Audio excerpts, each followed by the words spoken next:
بسم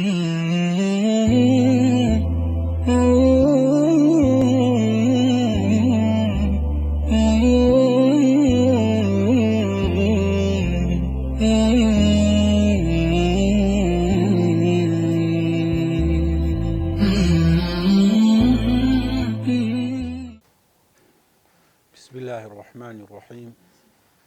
الحمد لله والصلاة والسلام على رسول الله وعلى آله وصحبه ومن والاه. اللهم علمنا ما ينفعنا وانفعنا بما علمتنا وزدنا علما. لدرسي ديمي شرح عقيدة طحاوي بيشتي نوشيني كإمام طحاوي دفرمي: والحوض الذي أكرمه الله تعالى به غياثا لأمته حق. أو حوزيك وأخواي قورا دەیداتە ئەو پێغەمبەرەی عەلەیهی السەڵات وەسسەلام، چونکە لە پێشتر باسیەوەی کرد کە ئیسرای بە پێغەمبەرێکی صلی الله عەلەیهی وسەلەم دوێ ئەکرەمەه الله تعالی به ئەو بیهیە هائەکە لە بۆ پێغەمبەری دەگەرێتەوە صلی الله عەلەیهی وسەلەم، کەوا پێغەمبەر بەڕێز و وەکو ڕێز و قەدرێک دەیداتە ئەو پێغەمبەری صلی الله عەلەیهی وسەلەم غیاثا لأمته لەوەی بەهانای ئومەتی خۆی وەبێتن. غیاث لە غەوثی هات، یعنی بەهانە هاتنی ئومەتی خۆی حق حق و ڕاستیە دەبی باوەڕمان پێ هەبی، چونکە لە چەندین ڕێی زۆر لە حەدیثی صحیح لە بۆمان ثابت بووە لەبارەی حەوضی کە مەشهورە بە حەوضی کەوثەر، کە سوورەتی کەوثەریش باسی وی دەکاتن. وانە ئینا ئەعطەیناکە الکەوثەر فەصەلی لرەبیکە وەنحەر ئین شانیئەکە هو الأبتر. کاتە خوای گەورە کە بە فەزل منەتی خۆی بەسەر پێغەمبەری عەلەیهی سڵات وسلام باز دەکات، دەفەرمی ئەمە کەوثەرماندایە. ئەسڵی کەوثەریش لە زمانی عەرەبی یعنی الخەیر الکەثیر، ینی خەیرەکی زۆرماندایە پێغەمبەر عەلەیهی سڵات وسلام. ئەوجا لەسەر ڕەئی ئیبن عەباسی ڕەزای خوای لێبیتن مەبەست بە کەوثەری تەنها حەوزەکە نییە لەو ئاەتەی، مەبەست پێ حەوزەکەیە وەشتی دیکەشە، هەموو خێرەکی زۆر دەگریتەوە لە ناو زبنیشیدا ئەو حەوزەی کەوا خوای گەورە دەیبەخشیتە ئەو پێغەمبەری عەلەیهی سڵات وسلام. وەکو باسمان کرد لە حەدیثێکی زۆر لە چەندان ڕێ ڕیوایەت دەکرێت کەوا دەگەنە دەرەجەی متەواتیر، وەکو باسی حەوض، یعنی باسی حەوضی کەوثەر دەگاتە دەرەجەی متەواتیر لە ڕێکی ئەوها زۆر ئەوە دەکرێت. بەڵام مواسەفاتی حەوزەکەی لە هەر حەدیثەی بە باسی بەشەکی لە مواسەفاتی ئەو حەوزەی دەکا و کووە کوونیە، ئەوە جودایە. پێغەمبەر عەلەیهی سڵات وسلام کاتێکەوە سوورەتی کەوثەری لە بۆ دابەزی خوێندیەوە، پاشان بە سەحابەکانی فەرموو: هەل تەدرون مە الکەوثەر، دەزان کەوثەر چییە؟ قالوا الله ورسوله أعلم، خوا پێغەمبەرەکەی باشتر دەزانن. قال هو نهر أعطانيه ربي عز وجل في الجنة، فەرمووی ڕووبارەکە خوای گەورە دایتێ من لە بەهەشتێ، عليه خير كثير، خێرەکی زۆری تێدایە، ترد عليه أمتي يوم القيامة آنيته عدد الكواكب، ئومەتەکەم دێتە سەری لە ڕۆژی قیامەت ئەو دۆڵکە و پەرداغانەی لە سەریتی بەقەدەر ئەستێرەکانی ئاسمانی. یەختەلیج العەبد منهم، ئەوجا عەبدی وا هەیە دەجێڕدرێتەوە، لێ ناگەڕێن کا من ئاوی بدەمێ، مەلایکەتەکان مەنعی دەکەن. فأقول يا ربي إنه من أمتي، ئەمنیش دەرم ئەی خوایە ئەوە لە ئومەتی منە. فيقال لي إنك لا تدري ما أحدثوا بعدك، پێم دەگوترێت کە ئەتو نازانی لە پاشە تو ئەوانە ئەو شخصانێکە مەمەنعمان کردن چیان زیاد کردیە وکو ئەو دینیان گۆڕیە و زیادیان کردیە. ئەوە لە ڕیوایەتی موسلیم، لە زۆر ڕیوایەتی دیکەش هاتیە. کەواتە ئەلێرە ولا حديثي ديك كذا فرمي نهر أعطاني الله في الجنة، بلام لا عندك حديثي كواباسي ترد عليه أمتي يوم القيامة، أمتي من ديت السري عندك كس لي منع دكريتن كواتا أو يد خوازيتن كبيش بهشتي بي هذه كو ربارك لبهشتي. كواتا علماء توفيق يعني ما بين يو حديثانا كرديا كتماشيها محديثة كيدا كان ربارك لبهشتي هل دقله لبهشتي سرتاوكي ديتين حتى لميداني محشر درجتنا وحوزي عين الحديث هاتيه دردو ميزابي هي ميزاب او كواكو دتسوري او اول سرباني مثلا ديت اخوارت او ريج ديتن او هاوكو سولاوكك او ريجشي مثلا قوره او ربانانه درجيننا او حوزي لميداني حشر لو او شويني كوا بيغمبر عليه الصلاه والسلام او اوي دداتا او خلقي او لميداني حشره واو حوزه همو پیغمبران هیتیان علیهم الصلاة والسلام هر کسی لبو امتی خوی هر وکو لحدیثی هاتية كوا ترمذي رواياتي كردية بس أنا شيء صحيح إن لكل نبي حوضا همو بيغمبرك حوزي خوي هي وأنا أرجو أن أكون أكثرهم واردا يوم القيامة أمن أميد ويا هموان زياتر ئاوی بدەمە خەڵکی خەڵک زیاتر بێتە سەر ئەو حوزەی من ئاویان بدەمێ مەبەستی چییە مەبەستی ئومێدم بەوەیە کە زۆرترین خەڵک باوەڕم پێبیرن کە شایستەی ئەوەی بن کە من لەو ئاویان بدەمێ کەواتە ئەتباعم زیاتر بی لە هەموو پێغەمبەرانی دی هاتە ئەلێرە کە خەڵکەکە زیندی دەبیتەوە لە مەیدانی حەشر لەو گەرمای ڕادەگیرێتن ئەو حوزەیە لەسەر قەولی صحیح و بەقووەت لە پێشی سیراتە لە پێشی سیراتە ئەو خەرکەیە لە بەرەوەی هێشتا خەرچی چاک و خراپ لێکدی جیا نەکرایتەوە لۆی ئەوانیش داوا دەکەن بەڵام ئەوان لێ مەنع دەکرێن لەو کاتە گەرمایە دەدرێتە ئەهلی ئیمان ئەوانەی کەوا بەڕاستی شوێن کەوتە ئەو پێغەمبەرین عەلەیهی سڵات وەسەلام خوای گەورە و ئاویان دەداتێ کە مواسەفاتەکەی ئەوەیە کە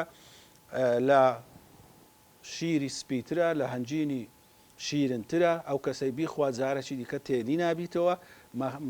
مواسەفاتی خواردنی بەهەشتێ بەس هاتیتە پێشی بەهەشتێ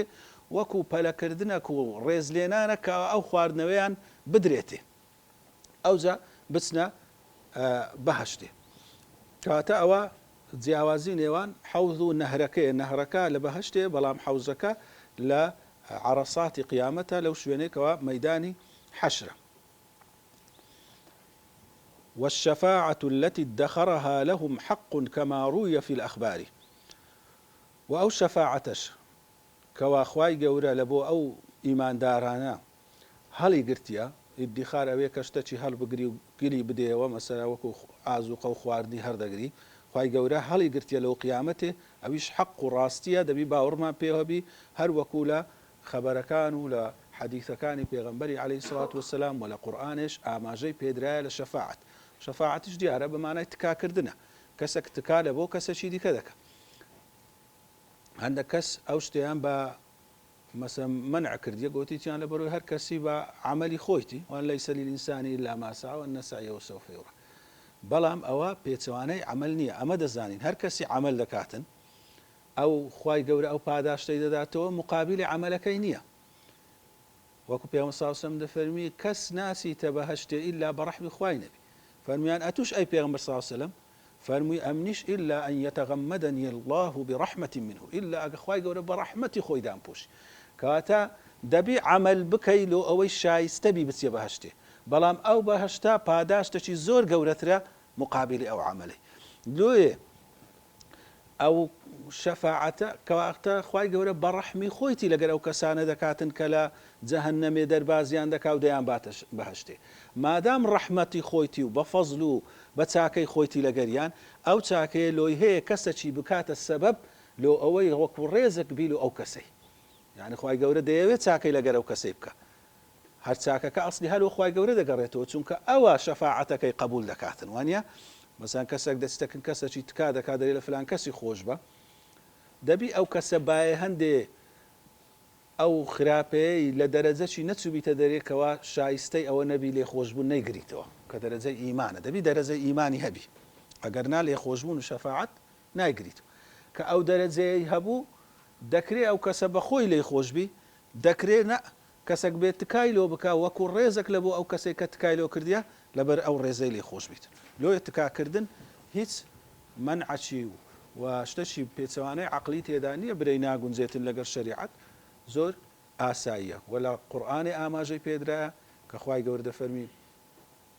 لا يشفعون إلا لمن ارتضى شفاعت ناتوان بکەین ئیلا لەو کەسێک کە خوا پێڕازی کەواتە ئەگەر خوا پێڕازی بی مەفهومی مخالفەی ئەوەیە کەوا شەفاعت دەکرێت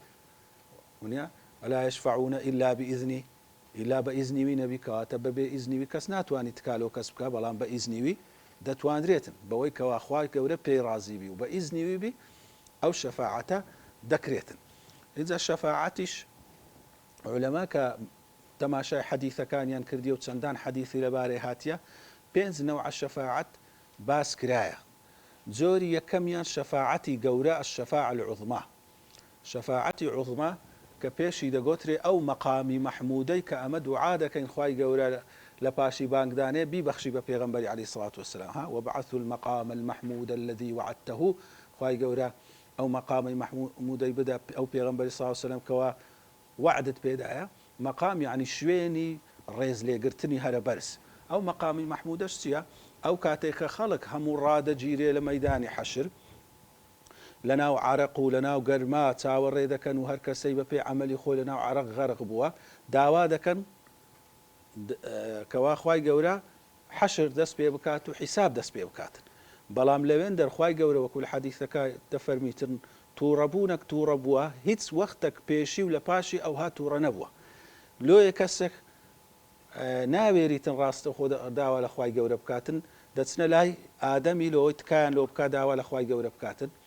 ئادەمیش دەرێ بڕۆنە لای غەیری منە من گوناحەکەم کردی کەوا لە پێ لە بەهەشتێ دەرکرایمە دەچنە لای نوح دەیانێریتە لای ئیبراهیم عليهم السلام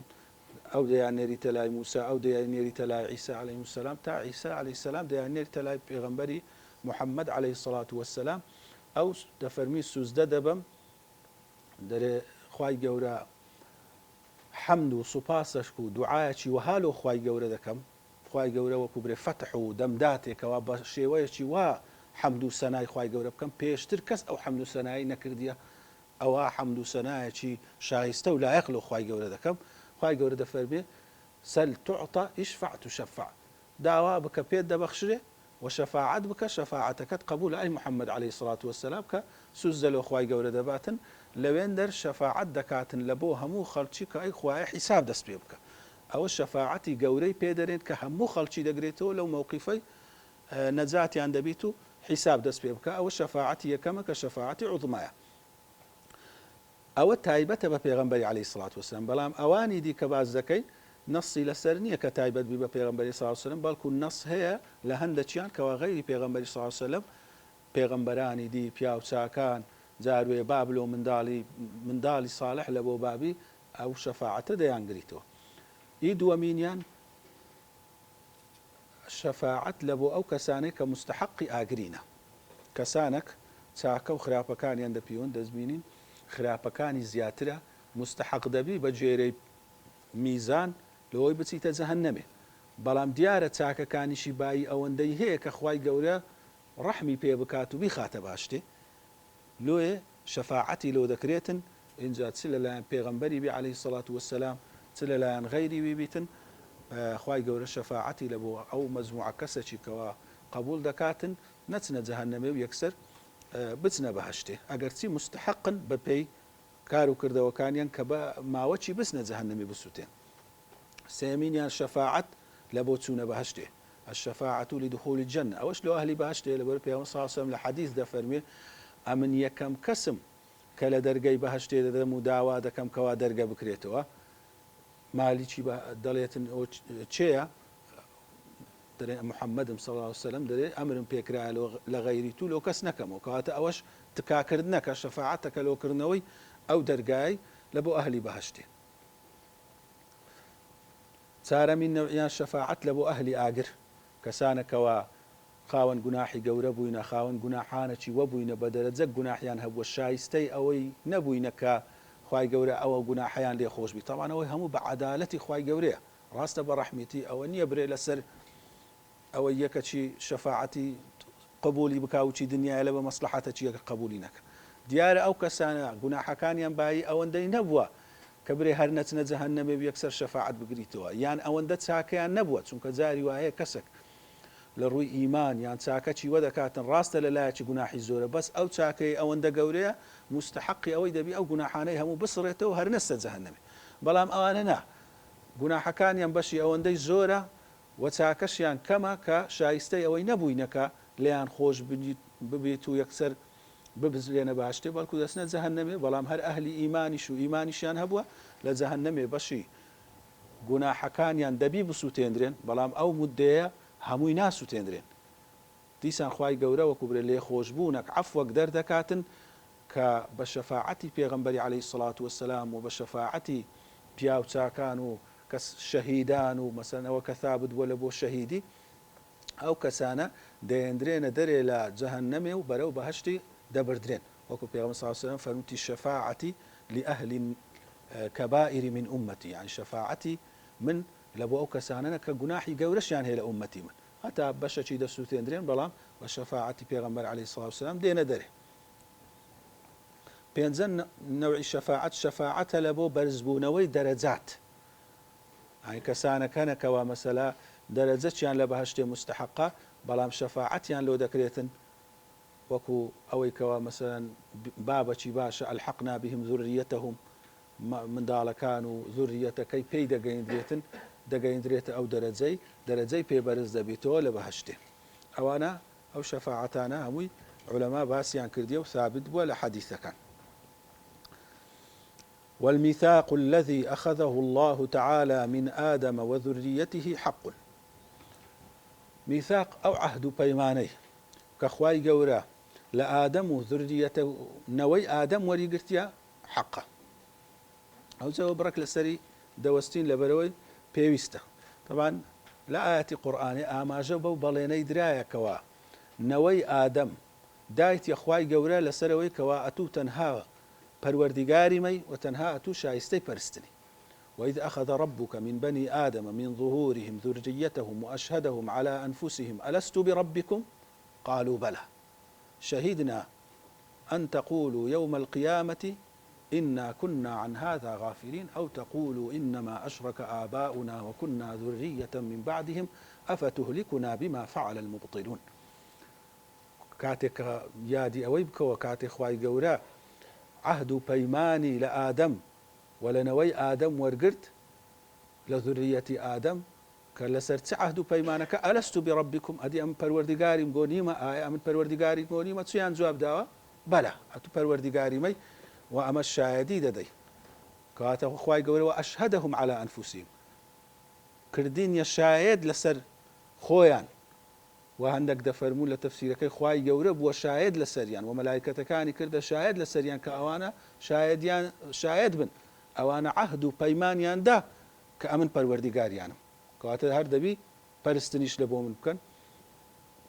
نوك أن تقولوا يوم القيامة لألا تقولوا أن لرب معنى لألا لو نرين لروج قيامته أما بأعقابين ونشرين أما باو با پیران مان کافر بوون ئەمەش لە پاشەوان هاتین و لەسەر ڕێوان ڕۆیشتین ئایا عەزابمان دەدەی بەوەی کەوا کەسانێکی خراپ لە باو با پیرانمان لەسەر بوون و ئەمەش ئەوها ڕۆیشتین. ئەو عەهد و میثاقە چییە؟ ئایا ئینسان بەبیری مایە کەسێک دەکرێت ئەو پرسیارە و ئیشکالەی دروستکە بڕێ کە ئەمن ئەو عەهد و میثاقەم بەبیر نەمایە ئەو بەڵێنم بەبیر نەمایە تا لەسەری مەسئول بم. ئەمە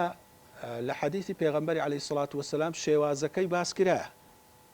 کە زۆربەی عولەما دەفەرمون ئەوە تەفسیری ئەو ئایەتەیە ئەگەر چیان عولەما ئینکاری مەسەن ئەوەیان کردیە گوتیان ئەوە شتەکە ئەوی دیکە ئایەتەکەش باسی شتێکە دەکا بەڵام زۆربەی دەرێن ئەوە تەفسیری ئەو ئایەتەیە کە خوای گەورە ئادەمی دروست کرد لە پشتی ئادەمی لە عالەمی ذەڕ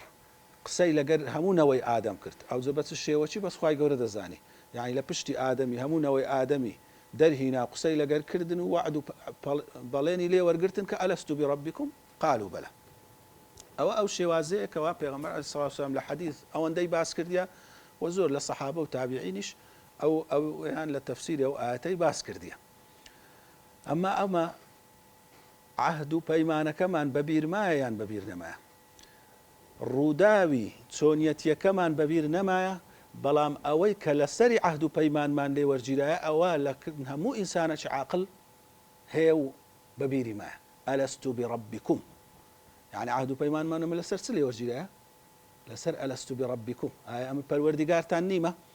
هەموو کەسێکی عاقڵ کە خوای گەورە خەڵقی بکە ئەو فیتڕەی لەناو دڵی دەچینیتن کە تەنها پەروەردیگاریەتی خودای سبحانه وتعالى قبول بکە و عیبادەت تەنها لەبوو ئەو کەسەی بکە کە خالیق و دروستکاری مەخلوقاتە نەک لە بۆ غەیریوی لە مەخلوقاتی دیکە. کەواتە لێرە ئەو عەهد و میثاقە بریتە لەو فیتڕەیەی کەوا ئینسان لەسەری خەڵق کرایە.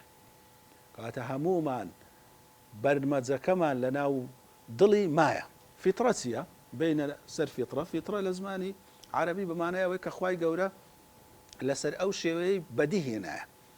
یان ئەوەی کەوا دەرێ برین خوا ڕسک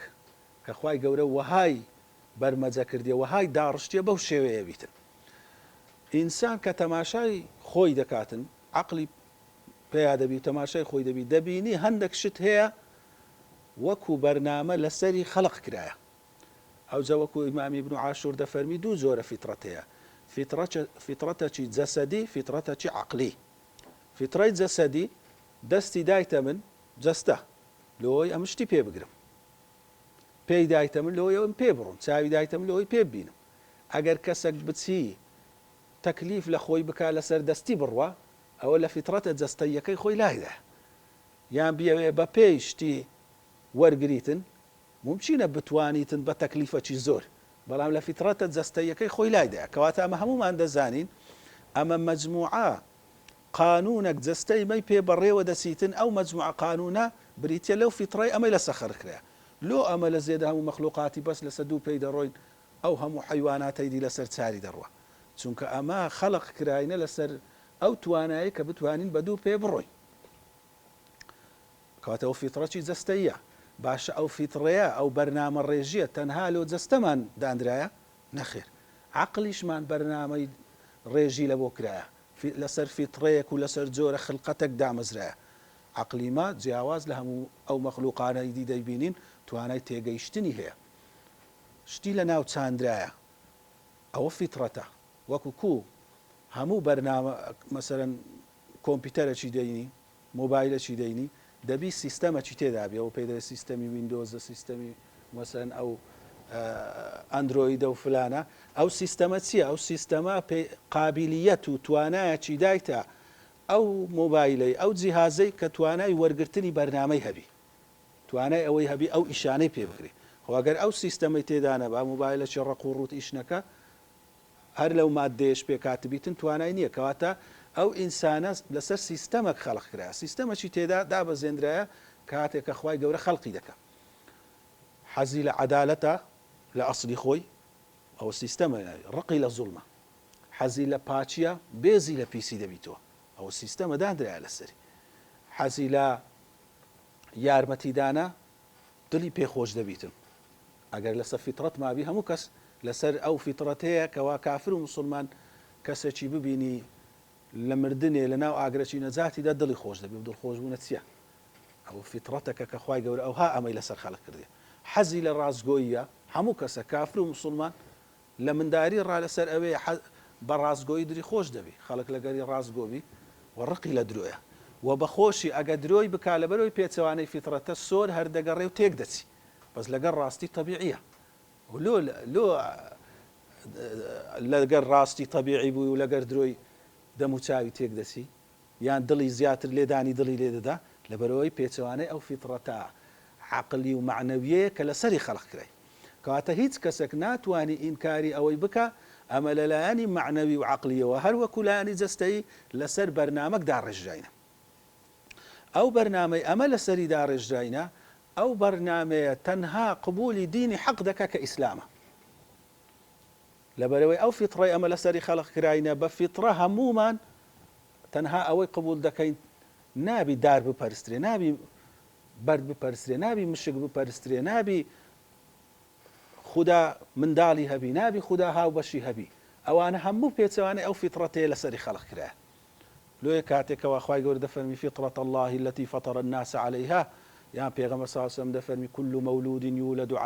على الفطرة فأبواه يهودانه أو يمجسانه أو ينصرانه هەمووی لەسەر فیطرەت خەڵق دەبی بابی دوای دەیکاتە جوولەکە دوای دەیکاتە نەسرانی دوای دەیکاتە مەجووسی بەڵام هەندێک کەس لێرە غەڵەتە چ تێدەگاتن دەرێ یعنی هەموومان لەسەر فیطرەتی موسڵمانیەتی خەڵق دەبی ئەو قسەی کە برێ هەموومان لەسەر موسڵمانیەتی خەڵق بووینە بە معنای ئەوەی کە شەریعەت و قورئانیش نەبیتن ئەمن دەزانم بەخۆم 5 ڕکعات نوێژی بکەم و دەزانم بەخۆم بە فیطرەت زەکاتی دەربکەم دەتانم ناتان کاتە لێرە غەڵەتێکە هیچ نەکەیە کە گوتت ئەمە لەسەر فیطرەتی ئیسلام خەڵق بووینە مەبەستماوە نییە لەسەر ئەو فیطرەتەی کە شەریعەتی بەخۆمان دەزانین مەبەستمان لەسەر ئەو فیطرەتەی کە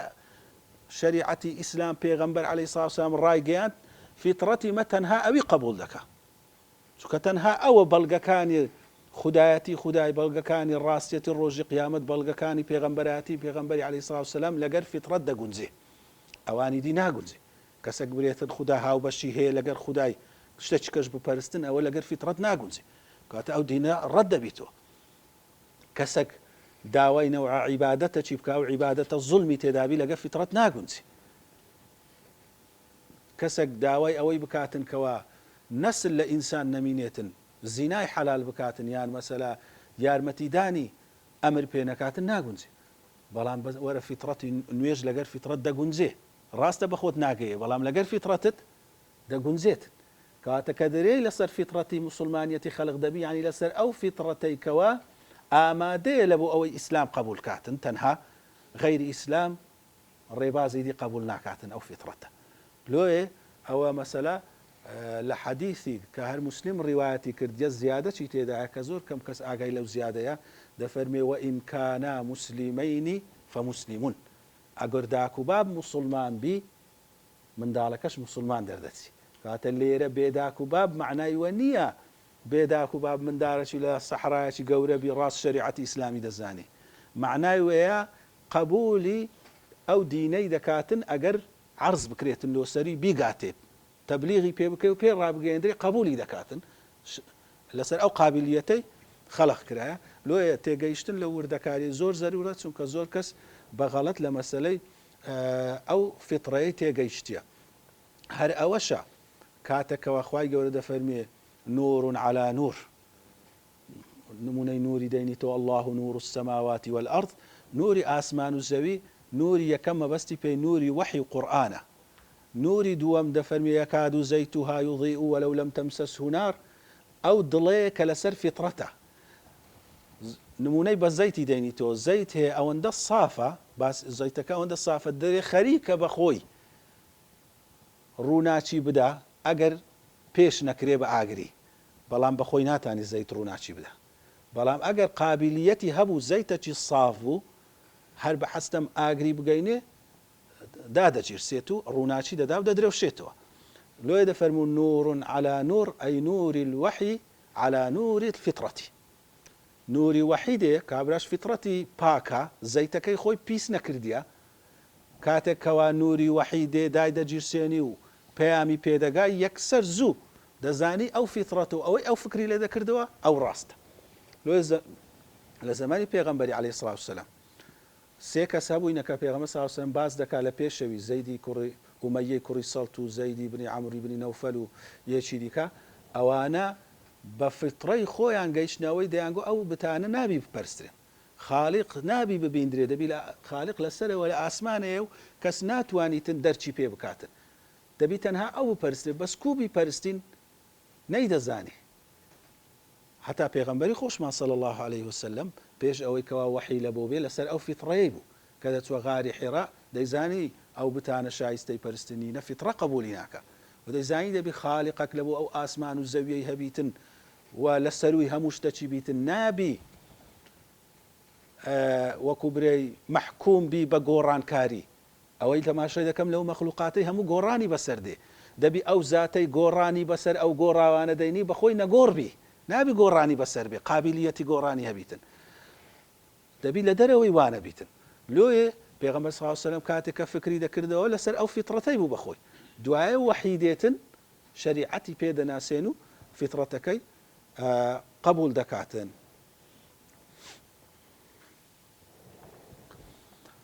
وقد علم الله تعالى ئەو جا لێرە لە پاشەوی کە دێتە سەرەوەی باسی قەدەری دەکاتەوە مە لە دەرسەکانی پێشی باسی قەدەرمان ڕوون کردەوە لێ بە خێرایی بەسەری دادەڕۆین وقد علم الله تعالى فيما لم يزل عدد من يدخل الجنة وعدد من يدخل النار خوای گەورە هەمیشە لە ئەزەلەوە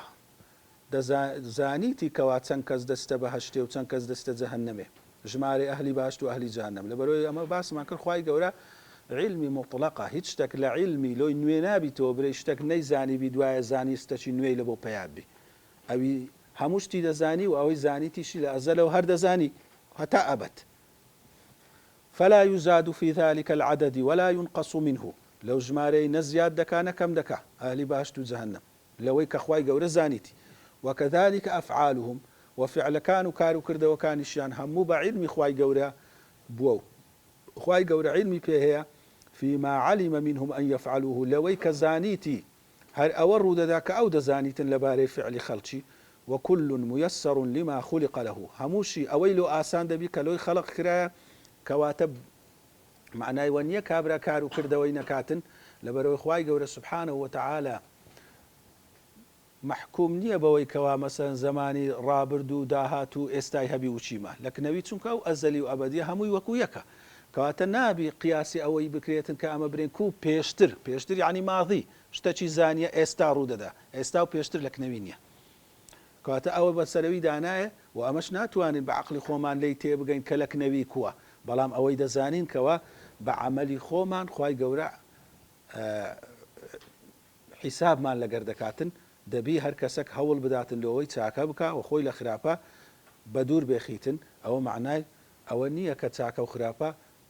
هیچ ئیسیفادەی نییە بەڵکو خوای گەورە لەسەر ئەو چاکە و خراپەیە لەگەر ئەوەی کە لە ئەزەلیش زانیتی بەڵام لەسەر ئەو چاکە و خراپەیە ئێستا دەکەین پاداشت و سزامان دەداتەوە والأعمال بالخواتيم وكارو كردوكانش بكوتاي كان وكو بيغمبر عليه الصلاة والسلام فرمي إن أحدكم لا يعمل بعمل أهل الجنة حتى ما يكون بينها وبينه إلا ذراع فيعمل بعمل أهل فيسبق عليه الكتاب فيعمل بعمل أهل النار وعكسش إن أحدكم يعمل بعمل أهل النار حتى ما يكون بينه وبينها إلا ذراع فيسبق عليه الكتاب فيعمل بعمل أهل الجنة فيدخلها كوات إيواهي عمل أهل بهشت ذكا حتى بستشي دمينه يعني قزة باسكة شي دمينيتن أو كتابي كخواي قورة نوسيتك أو أهل جهنمية ببيشي دكويتن عملي أهل آقري دكا ودست آقري وعكسيش أو زاو حديث لو تيجيشتني بيس ما بي أو للروايات عبد الله كري مسعودة بقرينو روايات سهل كري سعد ساعدي كذا فرمي إن أحدكم لا يعمل بعمل أهل الجنة فيما يبدو للناس لويل خلشي بديار دكوي يعني تسي يعني أولا ضلي خوي هر أهل إيمان نبوة چونك خواي أورا آقاداري ضلانا بتنها لا ضلي خوي أهل إيمان نبوة إيماني لنا ضلي نسقيا أبو سليمان داراني كيك لا تابعين وخوانا سكاني تابعين قول شيء هي عجيبة دري أوي كوا خواي قوريك عملي بحق لي قبول بكاتن تازا وعمل بطال نابتو تازا وعمل بطال نابتو أو قولي ويا كوايك لتابعين كواتا أجر بحق أو عملي له خواي قوري بكباء لآخري بطال ندبو بلام ديارة أو منافق بوا لدلي خوي يعني همو عملك له الرياب ولا بيش تاي خرشي عملي أهلي باشتي كرديا دوائي بدر دكويتن كوا أو كتابي أو مستحقي بهشتينية كظاهرا خوي بأهلي باشتي بشان دايا أو ناخي بدار دكويتنو بديار دكوي كأهلي جهنمية أو بدر ديخيتو خواي قورش ديك خاتت جهنمية وكسي دي كهيا لظاهري مواد بدر دكوي كأهلي آقرية بلام لنا وضلي خواي قورش دي ناسيتن كأوا مانعك هب ولو إيمان بيني أقرنا بخوي آمادي إيمان هنانا لۆیە مادام کەسەکە لە دڵڕا خوای گەورە دەیناسی شایستەی ئیمانە ئەگەر کاتەکی زۆر کەمیشی بمینێ لەوەی مردنی بگاتێ ئەو ئیمانەی لۆ کەشف دەبیت و باوەڕ دەینی ئەوەی کە ئەو مستحقا قابلی ئەوەی بوو کە هیدایەت وەرگری لەسەر ئەو قابلیەتەی دەمری و ئەوی دیش کە مستحقی ئەوەی بوو لەسەر گومڕایی بمری لەسەر ئەو گومڕایەی دەمریتن والسعيد من سعد بقضاء الله تعالى والشقي من شقي بقضاء الله تعالى كسي بختور أو كسيك وبا قضاء قدر خواي جورة بختور دبي لويك وملائكة لنا وزجيدات نسيتيان يكلوانا سعيد أو شقي كسي بختور يعني بدبخته أو نسيتيان هر أو دبي أجر بختيش بي هر بقضاء خواي جورة بدبخت بوا يعني اشتكنية لو اشتاني الرودة دا لقدر خواي جورة بدربي أما ناتواني وشي باس ما كر لسر قدر تيبقي وكو إمام دعاء دير باس زكاتن بلام قدر همو احتمالات كاني لكن خواي قورة كلبو ميدانا هرب قدره يعني مثلا ك طاعون رودة ذاتن إمام عمر دا قريته ولو يبتسي لبو الشام قبلو دري نخوشي هي أبو عبيدة رضي إخوائي لي أتفر من قدر الله إمام عمر جوابي ذاته لو غيرك قالها يا أبا عبيدة فرمي أجر غيري تو أقصي كربا يعني لو تناوشي تو أقصي بكي كأمن خوب باريزم لشتشي خراب بريم أوا خۆم لە قەدەری پاراستیە لەبەرەوەی ئەوەش قەدەرە خۆ پاراستنەکەی منیش قەدەرە ئەمن نازانم قەدەری خوا بەرامبەرە من چییە بەس ئەمن لەسەرم واجب کرایە لۆ چاکەی بچم لە خراپەی خۆ بە دوور بێخم لۆیە ئەفر من قەدەر الله إلى قەدەر الله لە قەدەری خوای هەردێم لۆ قەدەری خوای خۆ ئەگە قەدەری خوای بێتن لە ئاسمانانیشبی ئەو ڤایرۆسە هەدەمگاتێ بەس ئەمن وەکو خۆم نازانم قەدەری خوای گەورە لە بەرامبەرە من لە مستەقبەل چییە لەسەرم واجب کرایە خۆم لە نەخۆشی لە خراپە لە گوناح لە تاوان پارێزم لۆ چاکە ئەوی دیکە قەدەر لە سەروی ئەو احتیمالاتانەوەیە کە خوای گەورە ئەمرە چی بکە هەر جێبەجێ دەبێ وأصل القدر سر الله تعالى في خلقه أصل قدرش أو سر خواي قوريه لمخلوقات خوي لم يطلع على ذلك ملك مقرب ولا نبي مرسل سر قدر كبتيبقات كواكو خواي قورا ئاگاداری هەمووشتەچیە و هەمووشتێک لە ئەزەلەوە پێی ئاگادارە و بە ویستیویە کو ئەمەش مخەیەریشین و بە عملی خۆمان سزا و پاداش وەردەگرین لەبەرەوەی دەبی ئەمە باوەڕمان بە هەردوو لای هەبی وچی باسمان کرد ئەوە سڕەکە تەنها خوای گەورە دەزانین هیچ مەلایکەتەشی نێزیک لە خوای و هیچ پێغەمبەرێکی نێردراو ئەو سڕەیەی نازانیتن والتعمق والنظر في ذلك ذريعة الخذلان زۆر ڕووچوون لەو مەسئلەیەی و زۆر بیرکردنەوە لەی وەسیلەکە ذەریعە یعنی ڕێگایەکە لە بۆ ئەوەی کەوا تووشی خیذلان ببی خیذلانیش ئەوەیە کەوا خوای گەورە بداتە دەستە خۆی کەس نەبی سرد بێخی مەسەن لە شوێنەکە تو پێویستت بە یارمەتی و سەرخستنی یەکەچی بی وازت لێبینی ئەو کەسە ئەوە تووشی خیذلانی کردی لەوەی کە خوای گەورە وازت لێ دەینیتن وسلم الحرمانی و پەیژەکە قادر مەکە لە بۆ ئەوەی تووشی حیرمان بی لە ئیمان محروم بی لە ئیمانی صحیح ودرجة الطغيان وپایشە بەرزبوونەوەیە لە طغیان و لە زێدەڕەوی کردن و دەرچوون لە حەدی خۆت فالحذر كل الحذر من ذلك ئاگادار بن بە هەموو شێوەیەک لە ئاگاداری لەوەی کەوا ئینسان بچی داوای عیلمەچی بکە کەوا ئەو عیلمە تایبەتە بەخوای سبحانه وتعالى و پێویستیش نییە لە بۆ دامەزراندنی ئیمان لەبەرەوەی باسمان کرد لۆ دامەزراندنی ئیمان بەڵگەی ئەوەندەی داییە کە ئیمانی یەقینت لۆ دابمەزری بەس ئەتوو داوای ئەوەی بکەیتەوە هەموو حکمت و هەموو ئیشەکانی خوای گەورە لۆت کەشف بکە هەنجینێکە معنایەک لە بۆ ئیمانی نامینێتەوە لۆیە فالحذر كل الحذر من ذلك نظرا بەوەی کەوا ئینسان فکری لێ بکاتەوە تەماشای بکاتن لێورد بیتەوە بە تەماشاکردنی عقلی طبعا وفکرا طبعا فکر و نەظر بەیەک معنای بەکاردێتن هەندێکیش گوتیتیان نەظر ئەوەیە فکرکردنەوە لە شتە بەدیهیەکانە کە هەموو کەس دەزانیتن فکر تەفەکورە لەو شتانەی کە بەدیهی نییە پێویستی بە بیرکردنەوە و بەڵگەهینانەوە هەیە ووەسوەسەتەن و وەسوەسە بەوەی کەوا ئینسان خەیاڵەکی لە بۆ دڵی بێت و بڕواتن خۆی تووشی وەسوەسە نەکە فإن الله تعالى طوى علم القدر عن أنامه چونکە خوای گەورە سبحانه وتعالى بزری کردیە طوا ئەسڵی یعنی پێچانەوە پێچایتیەوە علمی قەدەر لە مەخلوقاتی خۆی ونهاهم عن مرامه نهی کردیە لەوەی کەوا بچن بەدوو بکەون و مەبەستیان بیکە پێی بگەن كما قال تعالى في كتابه لا يسأل عما يفعل وهم يسألون خوای گەورە پرسیاری لێ ناکرێ دەربارەی ئەوەی کەوا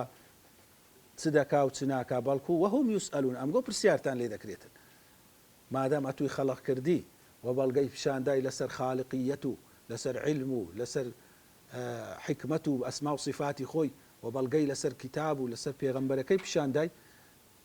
ئەوەی کەوا کو ئیش دەکاتن بەخۆی سبحانه وتعالى ئەوە پرسیار لەوی ناکرێت بەڵکۆ پرسیارت لێ دەکرێت لەوەی وەزیفەی خۆت جێبەجێ بکەیت وەکو نمونونەکەی وەکو تەڵەبەتشی کە زانی مامۆستایەکان لەوی شارەزاترن و زانی ئەو کەسێک کتابی دانایە ئەو شارەزاترە دەبی تەسلیم بی هەتا عقلی و تێگەیشتنی نەگاتە دەرەجەی ئەو پرۆفیسۆرانەی کتابەکەی دانایە ناتانی لێ تێبگا لۆ ئەو کتابە و هادانرا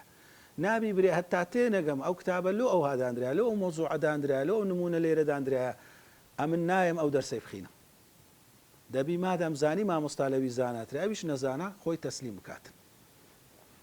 فمن سأل لما فعل فقد رد حكم الكتاب أي پرسیار بکا برێ خوای گەورە لۆ ئەو شتەی ئەوها کردیە لۆ ئەو شتەی حرام کردیە لۆ ئەوەی حلال کردیە ئەوە حکمی کتابی خوای گەورەی ڕەت کردیتەوە کە فەرموویتی لا يسأل عما يفعل وهم يسألون ومن رد حكم الكتاب كان من الكافرين أو حكم كتاب خواي جور شرط كاتوا أو كافران دبي. فهذه جملة ما يحتاج إليه من هو منور قلبه من أولياء الله تعالى. فرمي أوا كوي أو شتيكوا بيويست لبو كسچيكوا خواي جور دڵی ڕووناک بکاتەوە لەو کەسانێکەوە نزیکانی خوای گەورەنە سبحانه وتعالى ئەو کەسانی وەلی خوانە وەلیش بەمانای کەسانەکە خوای گەورە نزیکی کردینەوە لە خۆی و پشت و پشتیوانیانە و سەرخەریانە. وهي درجة الراسخين في العلم وأوا درجة و پلەی ئەو کەسانەیەکەوە ڕۆچووینە و تەواو سابت بووینە لە علم دا چونکە والراسخون في العلم يقولون آمنا به كل من عند ربنا. ما دام أو رب ما الناس إيمانشمان بها مشتشك للان أو پروردگارا لو مان ديتن. لأن العلم علمان چونك علم دو زورة، علم في الخلق موجود وعلم في الخلق مفقود. علمك لمخلوقاتي موجودة لبرتساوة أو ذات سبب بينز هستورة كان هستي بيب كين تخواي قولة خبري دايبي تما بخبر بزانين يان بنظر وفكر بزانين سو كما باس طرق تحصيل علم ما كر علم بس بدس بس الري بدس ديتن يان بري تجربة كذا كابينز استورة كان يان بري خبري صادق يان بري فكر كردنوا لوي هندك علمي ريبة مدايك وأما بي بقين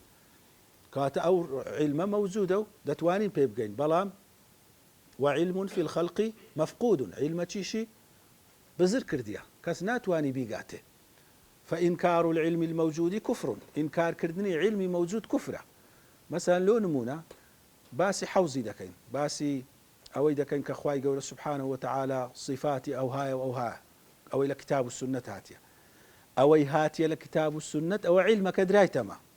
حوز هي كرسي هي ونيا عرش هي إيمان هنان بوي كوا لو علمي موجودة خبر ما درايته أو واجب لسرمان كسك إنكاري أو إبكاتن أو دبيت كفر. لو فإنكار العلم الموجود كفر وادعاء العلم المفقود كفر. شوازي عرشك يكوا شوازي كرسيك يكوا شوازي حوزك يكوا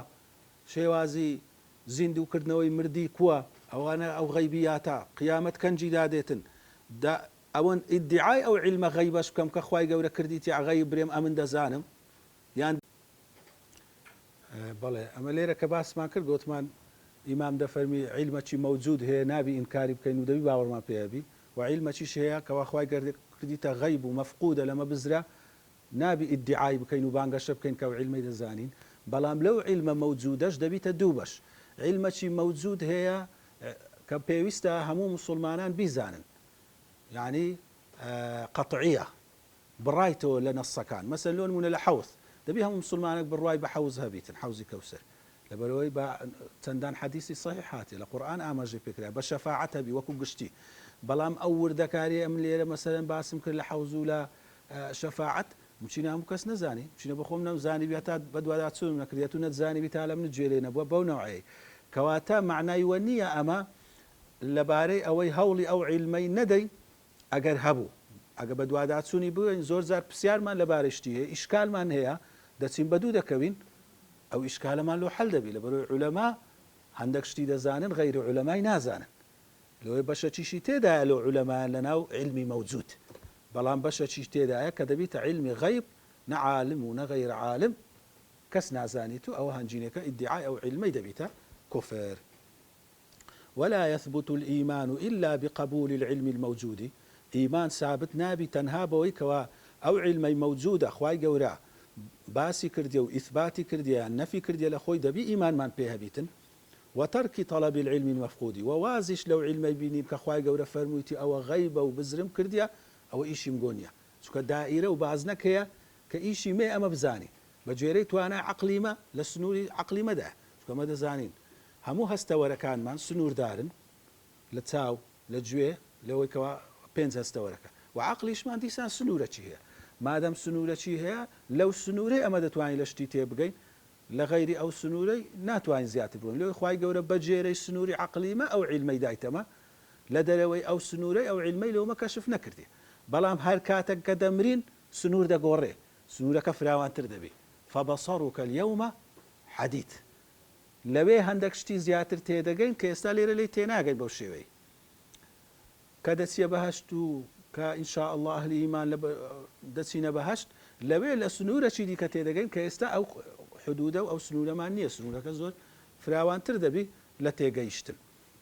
لۆی ئەو مەسەلەی قەدەرە ئەوەی مهمە بەڕاستی خولاسەی کە ئەمە باوەڕمان هەیە هەموو شتێک بەدەسەڵات و بەویستی خوای گەورە ڕوودەدا لە لایەکی دیکەش پێویستە لەسەرمان عەمەل بکەین خۆمان مەسەلەن ئەوە نەکەین پاڵ دەینەوە برێن عەمەل هیچ ئیسیفادەی نییە سبکە ئەوە دیسانێکە ئیش نەکردنە بە ئەمری خوای گەورە کە ئەوەش خەتەرە خوای گەورە ئەمری کردێکە نوێژ بکەی ڕۆژی بگری باوەڕت بە فلانشتی هەبی هەوڵ بدەی خۆماندی بکەن وەساریع و وەسابق و ئەوە هەموو ئەمری خوایە کەسێکەوە ئیستیدلال بە قەدەر بکا بە غەڵەتی لەوەی ئەمری خوا و ئەو هەموو ئەمرانی خوای گەورە ڕەتکاتەوە دیسانێکەش ئەوە دەرچووە لە شەریعەتی خوای گەورە وەکو نمونە کەوا خوای گەورە لەبارەی یعقوب عەلەیهی السەلامی دەینیتەوە نمونەکی زۆر جوانە کاتێک کە یعقوب عەلەیهی السەلام مندارەکانی دەنێری لە بۆ میسر یا بەنی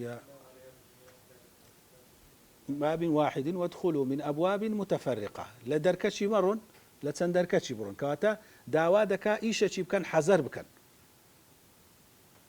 وما أغني لكم من الله من شيء وما أغني له من الله من شيء إلا حاجة في نفس يعقوب قضاها وإنه لذو علم لما علمناه لوا كواتا ليرا كوا خواي قورة فرموي يعقوب عليه السلام أو أمري كرد من دالكاني حذر بكن بەوەی هەمویان لە دەرکەچی نەسم فەرمووی خۆ ئەوەش ناتوانی لە قەدەری خوای گەورە ئەم گۆ بژێڕیتەوە ئەگەر خوای گەورە قەدەرەکی کرد بێم گۆشتێکتان بەسەر بێ هەر بەسەرتان دێ بەڵام ئەوەی کە ئەمن دەزانم هەرچی خوای گەورە قەدەرێکی بکاتن هەر بەسەر دێ مانعم ناکە لەوەی حەزەرەکەی بکەم هەوڵەکەی خۆم بدەم هەوڵەکەم مانعم ناکە لەوەی بزانم کەوا خوای گەورە هەموو شتێکی بە قەدەرە ئیمان بوونم بە قەدەر مانعم ناکە لەوەی کەوا ئەمن هەوڵ بدەم أوش أو علمك أخوي قرد فرموا وإنه لذو علم لما علمنا يعقوب عليه السلام خاون علم بو خاون تيجيشتن بو أو تيجيشني أو هابو لأخوي قولك عمل كردني ويلي نكرد باوري بقدر ضعيف بي باور بقدر بوني ويلي نكرد باوري بعملي خوي ضعيف بيتن أوش كوا مسلمان بيويست لسري بي لو وسطية كوا بزانيتن لما بيني دەست بە سەبەب وەگرتن و بڕوابوون بە قەدەری هەردووچی پێکەوە جەمع بکاتن وصلى الله على نبينا محمد وعلى آله وصحبه وسلم